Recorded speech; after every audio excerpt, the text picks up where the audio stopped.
अस्सलामुअलैकुम। कैसे हैं आप सब लोग। उम्मीद करती हूँ आप सब लोग ठीक होंगे, खैरियत से होंगे। आज मैं आप लोगों को एक न्यू रेसिपी सिखाऊंगी जो कि बहुत ही ज़बरदस्त है।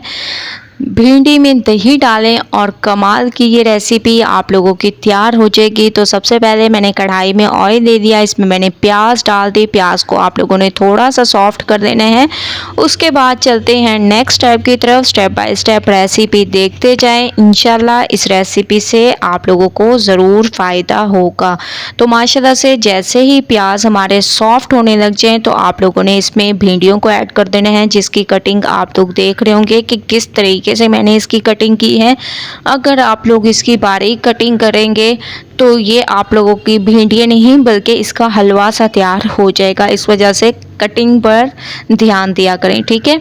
जहाँ पर रफली से कटिंग करनी होती है वहाँ मैं आप लोगों को खुद बता देती हूँ, और जहाँ कटिंग सही करनी होती है वो भी मैं आप लोगों को गाइड कर देती हूँ। इस वजह से आप लोगों ने इसकी कटिंग बहुत अच्छे तरीके से कर लेनी है।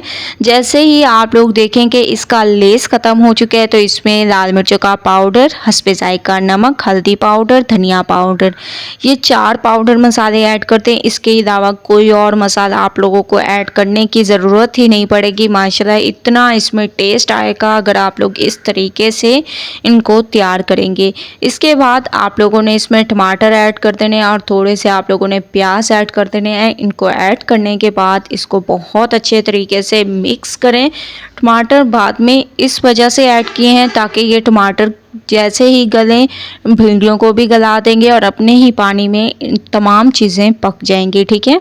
जैसे ही आप लोग देखें कि एक अच्छी सी खुशबू आने लग गई है तो इसमें तकरीबन 3 से 4 चम्मच आप लोगों ने दही के ऐड कर देने हैं, ठीक है। एक अमेजिंग टेस्ट चाहते हैं तो दही ज़रूर ऐड करें। 3 से 4 चम्मच मैंने दही ऐड कर दी। इसके बाद मैंने इसको कवर करके 10 मिनट पकाया और माशाल्लाह से आप लोग देख रहे होंगे भिंडियाँ हमारी बिल्कुल गल चुकी हैं।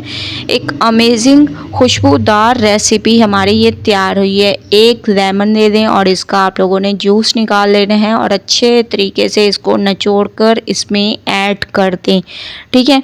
इसके साथ साथ इसमें गरम मसाला पाउडर ऐड कर दें, जिससे इसकी खूबसूरती में तो इजाफ़ा होगा लेकिन खुशबू में भी इजाफ़ा होगा, जायके में इजाफ़ा होगा। तो इसको बहुत अच्छे तरीके से आप लोगों ने मिक्स करना है। मिक्सिंग अच्छी किया करें। तो चलते हैं फाइनल लुक की तरफ। फाइनल लुक आ चुकी है, भिंडी हमारी बिल्कुल तैयार हो चुकी है एक अमेजिंग तरीके से। अगर आप लोगों ने पहले इस रेसिपी को ट्राई नहीं किया तो एक बार मेरे कहने से ज़रूर ट्राई करें और मुझे अपना फीडबैक ज़रूर दें। अगर आप लोगों को रेसिपी पसंद आए लाइक करें, ज़्यादा से ज़्यादा शेयर करें। कल न्यू रेसिपी के साथ हाजिर होंगी, तब तक के लिए अल्लाह हाफिज़।